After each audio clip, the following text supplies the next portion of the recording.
बहारदार संगीतकार मदन मोहन म्हणजेच मदन मोहन कोहली यांचा 25 जून हा जन्मदिवस.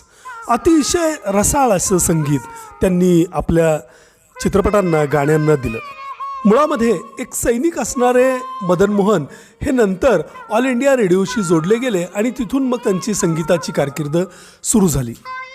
आपकी नजरों ने समझा प्यार के काबिल मुझे किंवा वो कौन थी मधलं लग जा गले कि फिर ये हसी रात हो न हो, त्याचप्रमाणे तुम जो मिल गए हो हे अजरामर असं ठरलेलं हस्ते जखममधलं गाणं किंवा ऋषी कपूर रंजिताच्या लैला मजनूमधली सगळीच गाणी, अशी एक से एक भन्नाट अशी गाणी त्यांच्या नावावरती नोंदली गेलीत. गाण्यांमध्ये खास करून गझलांमध्ये काव्यामध्ये जीव ओतणारा संगीतकार म्हणून मदन मोहन यांचं नाव अजरामर झालेलं आहे.